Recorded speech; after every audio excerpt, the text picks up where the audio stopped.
What does a holy life look like? I think a holy life looks like Jesus. A holy life is one that is delivered from sin thoroughly. We can all point to somebody that we know that lives a holy life, and you can just tell through their interactions, through the way that they carry themselves. The peace of God just pervades their life. They don't get ruffled, their moods don't change frequently. They have an abiding sense of the direction of God and the Holy Spirit in their life, and they're able to live that out in a stable, joyous, quiet way. And so I believe it's maintaining that consistency in our life, so who you see in the home is the same person that you see out in public. A holy life, I believe, is a life that strives every day to be more like Jesus. Certainly not perfect, none of us are, but we strive in everything that we are and everything that we do to be more and more like Him, and allowing His Holy Spirit to cleanse us and to mold us into being what He wants us to be. It shows itself just by being kind to one another and putting others before yourself. Being honest with people. It's treating them as they should be treated. It's not defrauding them. It is respecting them. It is not having any other gods before Him. A holy life shows itself with kindness, with the fruits of the Spirit. Love, joy and peace and patience and kindness and goodness and faithfulness, gentleness and self-control.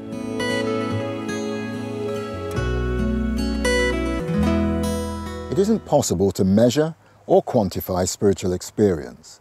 Not one of us is able to accurately assess the depth of each other's commitment or understanding of God. These things simply cannot be done, for a number of reasons. For instance, none of us started our Christian journey from the same place. Some were taught the truths of the gospel well, others weren't. Some of us had good examples to inspire us. Others have been discouraged by poor examples. So it's inappropriate and misguided to try to judge others' spirituality based on what we think we know. In his letter to the Galatians, Paul presented a list of what he called the fruit of the Spirit. He seems to have named the fruit one by one because some Christians were displaying ungodly characteristics. By listing the fruit specifically, he gave strong guidance as to the qualities that should be growing in the lives of all Christians everywhere. The fact is, their growth in each life is evidence of the Spirit's presence. Paul lists the fruit as love, joy, peace, patience, kindness, goodness, faithfulness, gentleness and self-control. There's an absence of aggression and personal promotion in the list. Each fruit speaks of well-being and consideration for others. We may develop some more easily than others, but it is not for us to pick and choose the ones we like best. They are, of course, all qualities found in Jesus. As His Spirit indwells us, so our lives should increasingly reflect His presence, His likeness. Commissioner Samuel Logan Brengle, writer of many books on holiness, defined it as conformity to the nature of God. It is likeness to God as He is revealed in Jesus. General Frederick Coots gave similar teaching. He wrote, "Christ-likeness is holiness. Where Christ is enthroned, there is holiness." Paul, in his second letter to the Corinthians, speaks of our reflecting the Lord's glory and being transformed into His likeness. The message is clear. The words being transformed speak of a work in progress.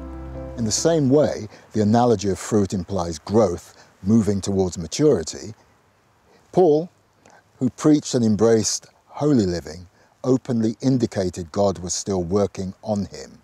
He hadn't arrived or been made perfect, he said. So the emphasis is on growing. Although we have differing personalities, life experiences and gifts, and should not compare one person with another, There is no escaping the fact that the fruit of the Spirit should be growing in each of us. And not just some of them, but each one mentioned in the list. They are a united expression of the one Spirit. We may vary in our abilities and understanding, but we should each be growing into the likeness of the one who lives within us. Without his presence, we will fail. With him, we will have the joy of seeing in a very personal way how he uses us in his world to make him known. The fruit of the Spirit is the evidence of God within. Now don't forget the In Culture feature in the book. This time we're looking at Scandinavia. And by looking at that culture we can learn a lot about ourselves as well as what happens in Scandinavia.